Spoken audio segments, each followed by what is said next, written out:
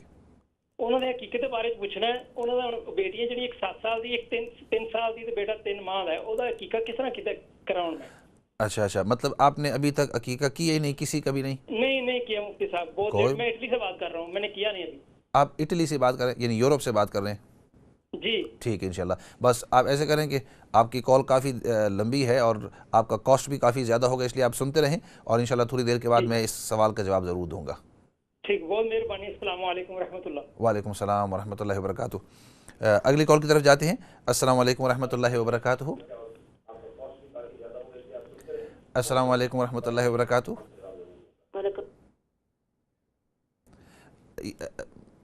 سامعین اور ناظرین سے یہ درخواست ہے کہ جب آپ فون کریں تو اس وقت اپنی جو ٹی وی کی آواز ہے اس کو ذرا مدھم کر دیں, اور اس طرف دیکھیں, اور اس طرف اگر آپ متوجہ ہوں, ورنہ پھر وہاں تھوڑی سی ڈیلے ہوتی ہے. تو اگلی کال کی طرف جاتے ہیں. السلام علیکم. چلو ایسے کرتے ہیں, ان سوالوں کے پہلے جواب دے دیں, پھر باقی کالوں کی طرف, ورنہ پھر ان میں سے کوئی رہ نہ جاوے. تو اس کے بعد وہ سوال یہ ہوا تھا فجر کی قضاء کے بارے میں, کہ فجر کی نماز اگر مجھ سے چھوٹ جاوے تو اس کی قضاء. تو بھائی اس کی قضاء اس طرح ہے کہ وقت کے بعد اگر یعنی سورج اگر طلوع ہو جاوے تو اس وقت آپ کی فجر کی نماز قضاء ہے, اور اگلے 15-20 منٹ تک آپ اس کو پھر اب پڑھ نہیں سکتے.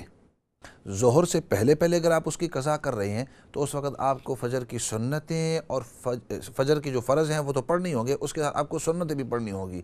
لیکن اگر بالفرض آپ ظہر کے بعد پڑھ رہے ہیں, ظہر کا ٹائم داخل ہو گیا, تو اب اس کے بعد یہ ہے کہ آپ کو صرف 2 فرض ادا کرنے ہوں گے. اس کے بعد جو ہے ایک سسٹر نے فون کیا اور انہوں نے کہا کہ ان کو آنکھ کوئی تکلیف ہے اور انہیں دعا کی درخواست کی ہے. تو ان کو پہلے بھی میں نے شاید عرض کیا ہوگا اور ابھی کہہ دیتا ہوں کہ آنکھ کی تکلیف کے لیے مجرب ایک عمل, اللہ رب العزت کی صفات میں سے ایک صفت ہے یا نور, النور. اللہ رب العزت کے ناموں میں سے ایک نام ہے. حدیث پاک میں نبی پاک صلی اللہ علیہ وسلم نے اس نام کا ذکر فرمایا, النور. تو جو شخص فرض نماز کے بعد اپنا جو رائٹ ہینڈ ہے, داہنا ہاتھ ہے, اپنی آنکھوں کے اوپر اس طرح کر اور پھر 11 مرتبہ یا نور یا نور یا نور یا نور یا نور, اللہ کی صفت, یہ بھی قسم کا ذکر ہے. اللہ کی اسماء, الرحمن, الرحیم, الملک, القدوس, السلام, المؤمن, المحیی, یہ اللہ رب العزت کی صفات ہے, اور حدیث پاک میں نبی پاک صلی اللہ علیہ وسلم نے ہمیں سکھائے. تو جو شخص 11 مرتبہ النور یا نور یا نور, تو اللہ رب العزت اس کی بینائی کے اندر تیزی اور اس کی آنکھوں کے اندر قوت جو ہے وہ نصیب فرمائیں گے. اور ان کے لیے بھی ہم دعا کرتے ہیں, اور باقی جتنے بھی بیمار ہیں چاہے جس طریقے سے بیمار ہوں, ہم دعا کے اندر عام طور پر سب کے لیے دعا کیا کرتے ہیں, اور پروگرام جب بھی ختم ہوتا ہے تو سب بیماروں کے لیے دعا کرتے ہیں اور کہ اللہ رب العزت ان کو شفا نصیب فرمائے. After that, sister from London, you said that you were married, and in your marriage it's been an abusive marriage where your husband has been abusive to you. That Islam is totally against. Abuse, whether it's physical, absolutely intolerable in Islam. Islam is totally against any kind of physical abuse, domestic violence, any of those things. Islam is totally against that, and Islam condemns anything of that nature. Islam promotes peace between yourselves, love between yourselves, affection between yourselves. So these are the things that Islam promotes, and Islam wants between husband and wife, any kind of relationships, whether it's father and son, father and daughter, daughter and mother, son and daughter, brothers, sisters, families, husband, wife, any kind of relationship. Islam promotes, encourages, wants us to have love and affection between us, of course on different levels. And The next step is you saying that your husband has left and now you can't begin to find his whereabouts. I really don't have an answer of how you can go and find, but I'm sure that if you contacted the authorities, and if you contact the relevant authorities, or maybe even speak to your local imam, and through local knowledge you began to get to find where the person was or how to get to that person, that might be one avenue. So I really would recommend that usually the imams in your locality, they have extensive knowledge about the Muslims in the area. جو آپ کے علاقے کے اندر جو امام ہوتے ہیں آپ کے علاقے کے اندر ان کی کافی نالج ہوتی ہے, کیونکہ ان کی ملاقاتیں ہوتی ہیں. they meet and greet different kinds of people from different backgrounds, because in a masjid or even in the masjid atmosphere or even outside, lots of people, and if he or she if he doesn't actually know them themselves, maybe through some other contacts they will know them. So my recommendation and advice for you would be that you speak to the authorities if possible, and maybe even to your local imam, and even spread the word out amongst your friends, and that way maybe inshallah you will be able to contact your husband, and maybe if relationships are there you may be able to continue with them.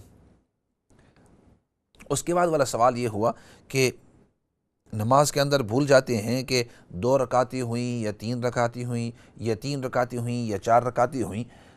تو اس کا طریقہ یہ ہے کہ اگر آپ یہ بھول گئے ہیں کہ یہ 4 رکعت والی نماز تھی, آپ بھول گئے ہیں کہ میں تیسرے میں ہوں یا چوتھی میں ہوں, تو اس وقت یہ ہے کہ آپ تیسری رکعت کے اوپر بیٹھ جائیں, کیونکہ ہو سکتا ہے کہ آپ کی چوتھی رکعت ہے. وہاں بیٹھ کر قاعدے کے اوپر بیٹھ کر پھر آپ ایک اور کھڑے ہو جائیں. یہ اس لیے کہ اگر بالفرض وہ چوتھی رکعت تھی تو چوتھی رکعت کے آخر کے اندر قاعدہ جو ہوتا ہے یہ فرض ہے, کہیں آپ سے یہ فرض چھوٹ نہ جائے, تو ہو بھی سکتا ہے یہ آپ کی چوتھی رکعت ہے, تو آپ قاعدے کے اوپر بیٹھ جائیں.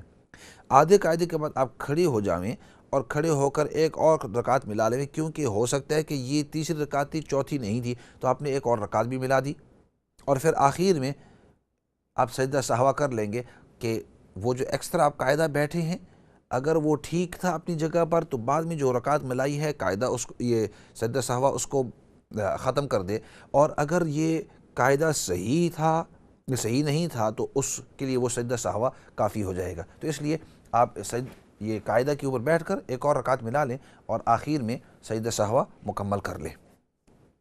بعد میں آپ نے یہ بات کہی کہ انہوں نے کھجور کھائی ہے, اور کھجور یعنی آپ کے کوئی رشتہ دار ہیں یا جان پہچان والے ہیں, یہ جو کچھ بھی ہیں, تو انہوں نے کھجور کھائی ہے اور ان کے منہ سے کوئی دھواں وغیرہ نکلا ہے, اور پھر اس کے اندر وہ اپنے منہ کے اندر انہیں انگلی ڈالی ہے اور وہاں سے جب کالا کالا نظر بھی آیا ہے آپ کو.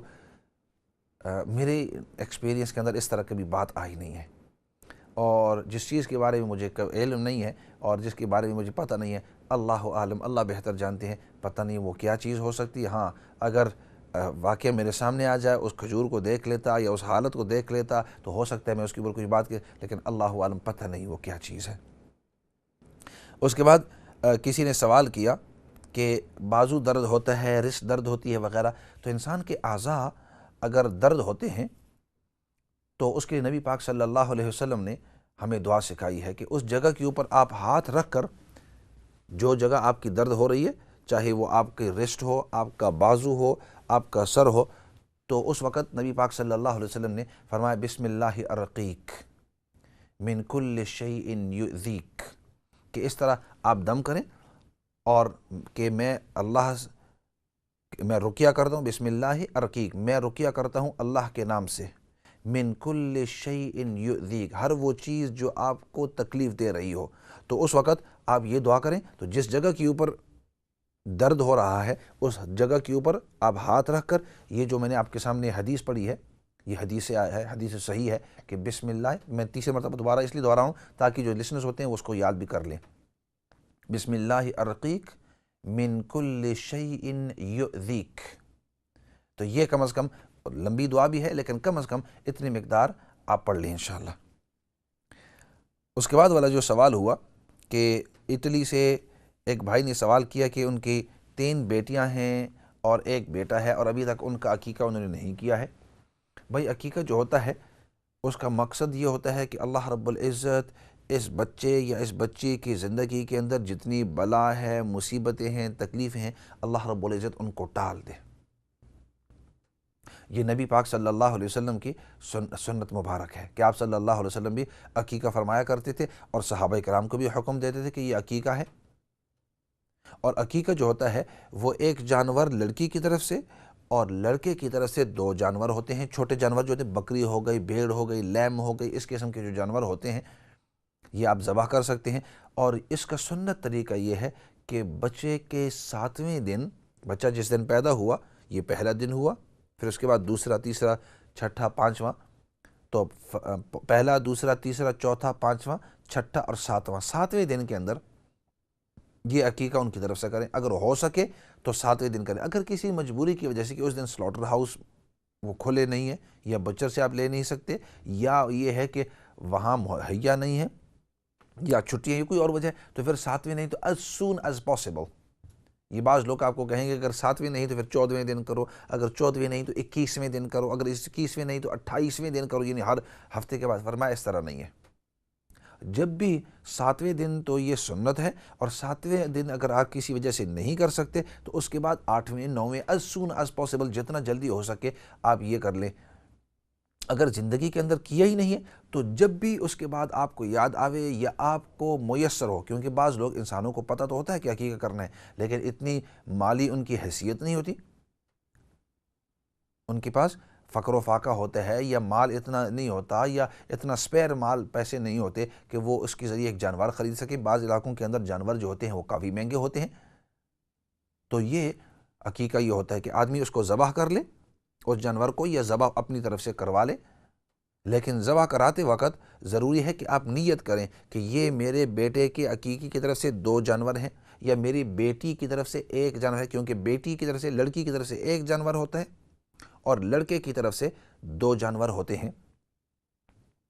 اور یہ جانور جب ذبح ہو جاتے ہیں عقیقے کے نیت سے، اب اگلا سوال ہوتا ہے کہ اس کا گوشت کا کیا کرے؟ تو بھائی یہ ایک قسم کی ایک نفلی قربانی ہوتی ہے، اور اس کا گوشت آپ بھی کھا سکتے ہیں، آپ کے رشتہ دار بھی کھا سکتے ہیں، غریب بھی کھا سکتا ہے، امیر بھی کھا سکتا ہے، مسلمان بھی کھا سکتا ہے، غیر مسلم بھی کھا سکتا ہے، ہر آدمی اس کا گوشت، یہ ایک نفلی قربانی ہوتی ہے، آپ اپنے پاس بھی رکھ سکتے ہیں۔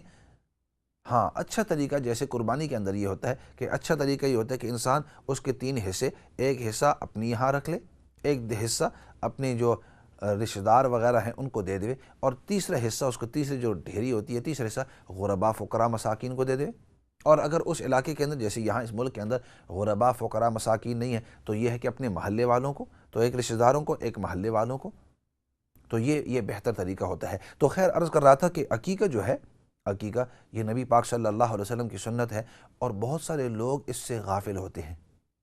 روایت میں آتا ہے کہ جو شخص عقیقہ کرتا ہے اپنے بچے یا اپنی بچی کی طرف سے، اور اگر انسان کا اپنی زندگی کے اندر نہیں ہوا ہے، کیونکہ بعض بڑی عمر کو پہنچ جاتے ہیں، ان کے والدین جو تھے وہ اس حیثیت سے نہیں تھے کہ اس وقت مالی حیثیت سے نہیں تھے کہ وہ کر سکیں، یا یہ کہ مالی حیثیت تو تھی لیکن ان کو اس کے بارے میں علم نہیں تھا، ان کو پتہ نہیں تھا کہ عقیقہ بھی کوئی چیز ہوتی ہے،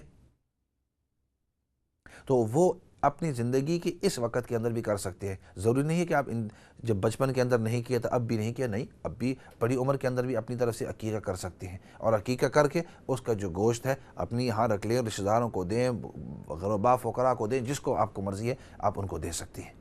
تو عقیقہ جو ہے لڑکے کی طرف سے 2 جانور ہوتے ہیں اور لڑکی کی طرف سے 1 جانور ہوتا ہے۔ اور اگر بالفرض اگر آپ نے بڑا جانور جیسے گائے ہو گیا، بیل ہو گیا، بھینس ہو گیا، یہ جو بڑے اونٹ ہو گئے، تو یہ جو بڑے جانور ہوتے ہیں تو ان کے اندر جیسے قربانی کے اندر 7 حصے ہوتے ہیں بڑے جانور کے اندر، تو اس طرح عقیقے کے بھی ان کے 7 حصے ہوتے ہیں۔ تو اس لیے اگر آپ نے ایک گائے ذبح کر دی، تو اب مثال کے طور پر آپ نے کہا کہ آپ کی 3 بیٹیاں ہیں، تو یہ تو 3 حصے ہو گئے، پھر آپ نے کہا کہ آپ کا ایک بیٹا ہے، تو بیٹے کے 2 حصے ہو گئے، تو یہ کل 5 حصے ہو گئے۔ تو یا تو یہ کہ آپ 5 چھوٹے چھوٹے جانور ذبح کر دیں، یا یہ بھی آپ کر سکتے ہیں کہ بڑا جانور لے لیں، اور چونکہ بڑے جانور کے 7 حصے ہوتے ہیں، اس میں سے 5 تو یہ حصے ہو گئے، پھر بھی آپ کے 2 حصے باقی، تو کوئی اور شخص اپنا عقیقہ آپ کے ساتھ کرنا چاہتا ہے، یا ویسے ان 2 حصے کو نفلی طور پر آپ نیت کرنا چاہتے ہیں، یا ان کا ایصال ثواب کرنا چاہتے ہیں، وہ آپ کی مرضی۔ تو یہ تمام کے تمام انداز آپ اختیار کر سکتے ہیں۔ اس کے بعد والا سوال یہ ہوا کہ ایک سسٹر نے کہا کہ ہمارے میاں بیوی کے درمیان جو ہیں وہ جھگڑے وغیرہ ہوتے ہیں، ہمارے آپس کے اندر چاکیاں ہوتی ہیں، ہم آپس کے اندر پیار محبت کس طرح اختیار کریں؟ تو عام طور پر لوگ یہ پوچھتے ہیں کہ ہمیں کوئی دعا بتلاویں کہ ہمارا آپس کے اندر پیار محبت ہو۔ تو میں یہ کہا کرتا ہوں کہ ایسی چیز کے لیے صرف دعا کی ضرورت نہیں، دوا کی بھی ضرورت ہے، دوا پرسکرپشن کی بھی ضرورت ہے۔ اور وہ یہ ہے کہ دعا تو آپ کریں گے، صحیح، وہ تو دعا کریں گے، لیکن دعا کا مطلب آپ کا انداز، آپ کے اخلاق۔ وَلَا تَسْتَوِي الْحَسَنَةُ وَلَا السَّيِّئَةُ، نیکی اور برائی دونوں برابر نہیں ہو سکتی۔ ادفع باللتی ہی احسن فإذا الذی بینک وبینہ عداوة کأنہ ولی حمیم۔ آپ اچھے انداز کو اختیار کریں، اخلاقی انداز کو اختیار کریں، اور اخلاقی انداز کو اختیار کرتے ہوئے حد یہ ہوگی، اس کا رزلٹ یہ ہوگا، ثمر یہ ہوگا، کنکلوژن یہ نکلے گا کہ جو آپ کے دشمن ہیں اللہ رب العزت ان کے دلوں کو نرم کر کے ان کو بھی آپ کے قریب کر دیں گے، وہ بھی آپ کے کأنہ ولی حمیم، آپ کے جو دوست، آپ کے جو دشمن ہیں وہ بھی آپ کے پکے دوست بن جائیں گے۔ لیکن بشرطے کہ آپ اچھے اخلاق، اچھے انداز، پیار محبت۔ تو ہر شخص چاہتا ہے کہ لوگ مجھ سے پیار کریں، لوگ میرے ساتھ اچھے انداز کے اندر پیش آویں، لیکن انسان یہ نہیں دیکھتا کہ میں کیا کر رہا ہوں۔ میں تو انسان تو یہ کرتا ہے کہ میں اپنے طور پر تو روٹھا بھی ہوں، سخت کلامی بھی کروں، ہر اس کی بات کے اوپر فوراً اس کو جواب بھی دوں، وہ تھوڑی بات کہے میں 10 جواب ان کو دوں، اور پھر انسان اس انداز کے اندر تو پیش آتا ہے لیکن چاہتا ہے کہ دوسرا بھی اچھے انداز میں پیش آئے۔ تو مختصر انداز کے اندر دعا، ربنا ہب لنا من ازواجنا وذریاتنا قرۃ اعین وجعلنا للمتقین اماما، یہ دعا ہے۔ آپ یہ دعا کرتے رہیں، لیکن اس کے ساتھ دعا بھی کرتے رہیں، اپنا انداز، اپنے جو اخلاق ہیں وہ بھی بدلاتے رہیں، تو آپ دیکھیں کہ جو دور ہیں وہ بھی انسان کے قریب ہو جائیں گے۔ اسی کے اوپر اپنے پروگرام کو اختتام کی طرف لے جاتے ہیں، اسی اچھی نصیحت کے ساتھ کہ انسان جو ہے اپنے اخلاق کے ساتھ دوسروں کو اپنا بنا سکتا ہے، اپنے انداز کے ساتھ۔ اللہ رب العزت ہمیں نبی کریم صلی اللہ علیہ وسلم والے اچھے اخلاق نصیب فرماوے۔ اسی کے ساتھ دعا کر لیتے ہیں۔ الحمد للہ رب العالمین والصلاة والسلام علی سید الانبیاء والمرسلین محمد وآلہ وصحبہ اجمعین۔ ربنا ظلمنا انفسنا وإن لم تغفر لنا وترحمنا لنكونن من الخاسرین۔ اللہم ربنا اغفر لنا ولإخواننا الذین سبقونا بالایمان ولا تجعل في قلوبنا غلا للذین آمنوا ربنا انک رؤوف الرحیم۔ یا رب العالمین، تو ہم سب کو دین کی صحیح سچی سمجھ نصیب فرما، ہم سب کو دین پر استقامت نصیب فرما۔ یا رب العالمین، یا رب العالمین، تیرے احکامات پر اور نبی پاک صلی اللہ علیہ وسلم کی تمام سنت اور حدیث پر عمل کرنے کی سب کو توفیق نصیب فرما۔ یا اللہ، جتنے بھی بیمار ہیں، چاہے روحانی بیمار ہو، جسمانی بیمار ہو، یا رب العالمین سب کو شفاء کاملہ عاجلہ مستمرہ دائمہ نصیب فرما۔ یا رب العالمین، جتنے بھی پریشان حال ہیں، جس قسم کی بھی پریشانی کے اندر ہیں، یا رب العالمین سب کی پریشانیوں کو دور فرما، سب کو سکون اور اطمینان نصیب فرما۔ یا رب العالمین، جتنے بھی مرحومین اس دنیا سے جا چکے ہیں، یا رب العالمین سب کی بخشش اور مغفرت فرما۔ یا رب العالمین، سب سے بڑی بات وہ تیری رضامندی ہے۔ یا رب العالمین، دنیا اور آخرت کے اندر تو ہم سب کو اپنی رضامندی نصیب فرما۔ نبی پاک صلی اللہ علیہ وسلم نے جتنی بھی خیر کی دعائیں مانگی ہیں ان تمام کے اندر ہم سب کو حصہ نصیب فرما۔ نبی پاک صلی اللہ علیہ وسلم نے جن جن چیزوں سے پناہ اور حفاظت مانگی ہے، یا رب العالمین ان تمام چیزوں سے تو ہم سب کو پناہ اور حفاظت نصیب فرما۔ یا رب العالمین، یا رب العالمین، جب ہماری موت کا وقت آوے تو ہمیں خاتمہ بالایمان نصیب فرما۔ یا رب العالمین، تو ہمیں خاتمہ بالایمان نصیب فرما۔ یا رب العالمین، جتنے بھی لوگوں کے اوپر قرضے ہیں، یا اللہ ان قرضوں کا اپنے غیب کے خزانوں سے بندوبست فرما۔ سبحان ربک رب العزت عما یصفون وسلام علی المرسلین والحمد للہ رب العالمین برحمتک یا ارحم الراحمین۔